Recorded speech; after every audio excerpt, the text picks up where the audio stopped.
Ang lesson natin ngayon is yung sa Doctrinal Mastery 16.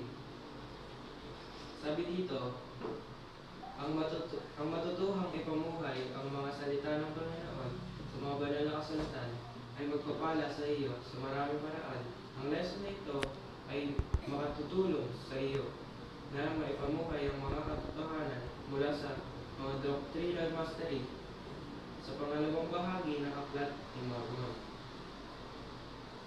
Tapos, dito, may sinabi yung Young Women President na si Connie H. Gordon. Kapag mas marami tayong binasang banal na kasulatan, lumilinaw ang ating isipan, lumalakas ang ating espiritu, nasasagot ang ating mga tanong. Lalo tayong nagtitiwala sa Panginoon at naitutukan natin ang ating buhay sa Kanya. So, sa binasa ko, ano yung naiintindihan niyo doon?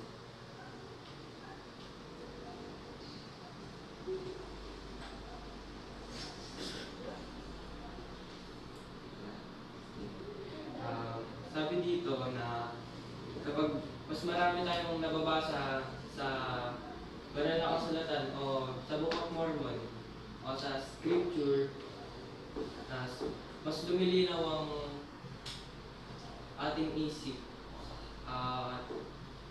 Parang mas napapalapit tayo kay Jesus Christ. Tapos dito, nagpapanood ako sa inyong video.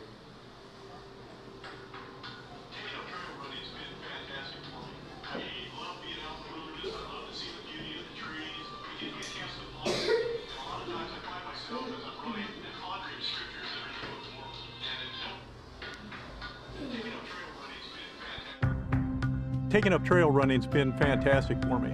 I love being out in the wilderness. I love to see the beauty of the trees. It gives me a chance to ponder. And a lot of times I find myself as I'm running pondering scriptures that are in the Book of Mormon. And it helps me solve problems in my life. Moroni chapter 7, verse 13. But behold, that which is of God inviteth and enticeth to do good continually. Wherefore everything which inviteth and enticeth to do good, and to love God, and to serve Him, is inspired of God. As you prayerfully study the Book of Mormon every day, I promise that as you ponder what you study, the windows of heaven will open, and you will receive answers to your own questions and direction for your own life.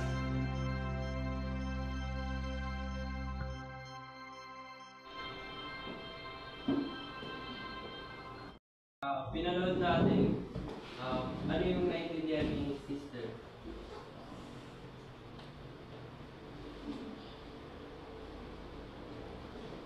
Si Kobe na lang daw po. Magbasa daw ng Bible. Ano yung susunod? Si sister. Ano po, siguro, yung katulad ng sinabi doon na pag pumupunta po siya dun sa may kakahuyan, ano yung parang yung nawawala yung mga problema niya, katulad yung pagbabasa sa mga Bible, yung mga kasagutan na nakikita.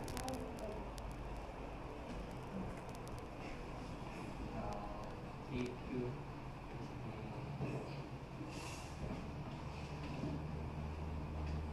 Sa pinanood natin, mag-share lang din po ako. Sabi doon, yung lalaking tumatakbo na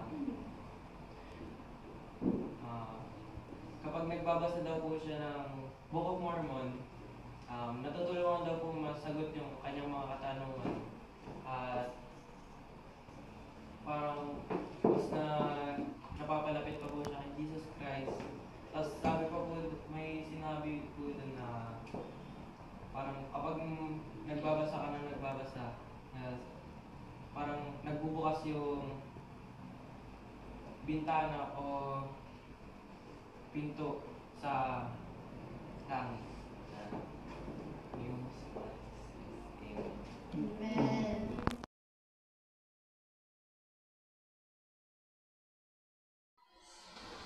Alam niyo ba kung bakit walang namatay sa 2013 Warriors?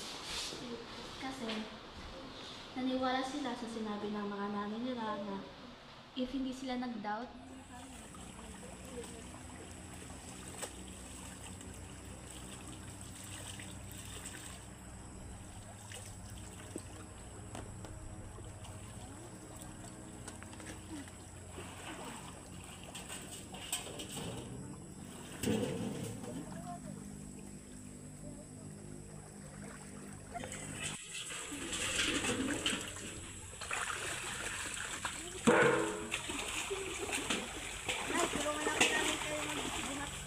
anak, salamat.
Nay, tulungan mo ako namin.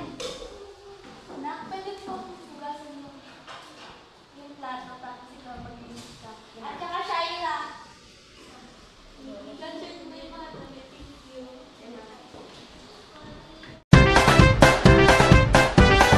Ang isang batang responsable, kwarto'y malinis, maayos, walang bakas ng alikabok at nililinis ang bawat sulok. Ako'y batang responsable, masipag na sinop, at para sa batang responsable, ang kalinisan ay kabutihan. Ang isang batang responsable, kwarto'y maaliwalas, presko, nagwawalis ng mga kalat, nasa ayos ang lahat. Ako'y batang responsable,